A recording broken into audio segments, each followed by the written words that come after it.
Good evening. Tonight we're continuing week two discussion of abortion, taking into account um, Little and Callahan's perspectives on abortion. Uh, I think that very interesting reads. I think Little's was a little more long-winded for me than what I prefer, and mostly irrational arguments that, in my opinion, have no grounds to stand on.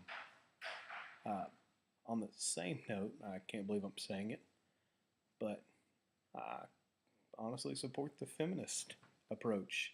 I believe that the way Calhoun presents it is very outside the box, while at the same time maintaining the basic principle. Um, and I say that based off of two parts. The first part is where we talk about equality. I believe there's no such thing as equality. I think we're all created equally as human beings, um, in how we should treat each other and how she should act and be viewed. But at the same time, we're not equals. No two men are created equal. Uh, no man, no woman are created equal. There's no such thing as equals. You're always going to be stronger than me. A perfect example of that is if I played a game of Scrabble versus Professor Matt. Pretty sure his thesaurus of a mind is going to blow me out of the water. Uh, but at the same time, given my history and service in the military, if we had a gunfight, I'm pretty sure I'm going to win out of Professor Matt because that's where my experience and my skill sets are. Uh, Hence the fact we're not equal. Uh, that applies to all of life. So when we treat each other equal, then that's treating life equal, and that's the equal respect of you deserve the right to live and I deserve the right to live. You deserve the right to happiness. I deserve the right to happiness. No matter if you're dependent on me for certain things or if I'm dependent on you for certain things. No different than that UDH, as you refer to them, is dependent on the host or the mother, however you would like to phrase it, for its life. But it's still a life. I mean, there's no way around that.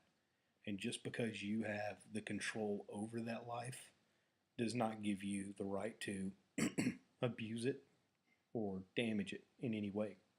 Uh, it's no different in my mind than slavery was. Although slavery was appalling and disgusting and a horrible point in our history, um, they still had possession over another human being. But that didn't give them the right to abuse them or to hurt them or murder them, in my opinion. Now, granted, like I said, I think the whole idea is just ludicrous. Uh, but the part that I really found interesting, and I find interesting that it always gets left out, is when we talk about the veil of ignorance. We talk about, in Calhoun style, that when that person is under a veil of ignorance, you have to not only consider that it could be you are the UDH or you are that woman, but why is the male's perspective never taken in a veil of ignorance? Who's to say that that's your child inside of some random woman? What if you want that child to have the right to live? What if you want that child and you want to, hi Sam, and you want that child so that way you can continue your lineage or your heritage or whatever. It's a religious reason. It doesn't matter. Um, why is your opinion never valid or brought into this situation? And you talk about equality, but you're taking out the person who helped you create this child, whether it was in vitro and it's a person you don't know, or it was a person that you actively engaged in sexual congress with. Uh, that child is just as much theirs as yours. I mean, you're carrying it for 9 months. They're going to carry them with your help for the next 18 years at a minimum. So, shouldn't their opinion matter, especially under a veil of ignorance? Anyway, that's a little bit of a soapbox. Uh, kind of lost my train of thought. uh, but all in all, I found Calhoun's arguments a lot more grounded than I did Little's. Uh, I think Little's is very unfeministic approach.